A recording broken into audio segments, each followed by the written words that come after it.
La sélection algérienne, elle jouera ce jeudi son dernier match de la phase de poule face à la Côte d'Ivoire. Victoire impérative pour les hommes de Djamel Belmadi après un premier match nul partout et 0 partout plutôt et une défaite aux toutes dernières minutes de la rencontre, 1-0 face à la Guinée équatoriale. L'objectif est bien évidemment, vous l'avez compris, de redresser la barre et remettre le train en rail. Pour en parler, nous avons avec nous en direct Faisal Salah, notre envoyé spécial au Cameroun. Faisal, bonjour.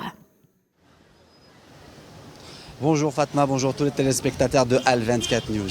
Plus que 48 heures avant d'affronter la Côte d'Ivoire, c'est du qui tout double pour le champion d'Afrique en titre. Alors, comment se déroule la préparation ?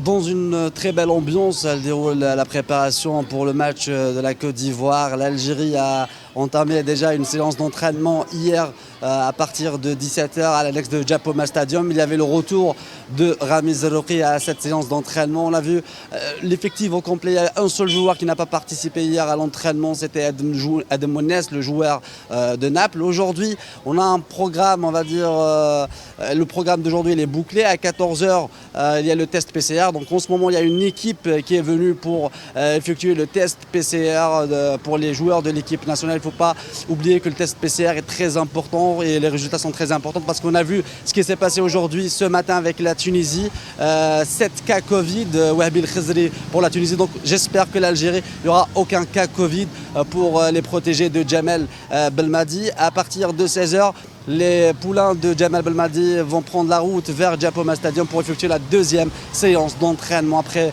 la défaite face à la Guinée équatoriale.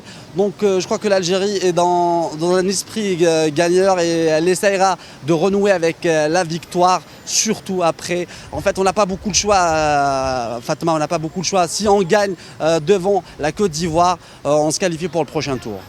Merci Faisal Salah et nous reviendrons vers vous pour l'édition du 19h pour suivre justement ces préparatifs. Vous étiez en direct avec nous depuis le Cameroun.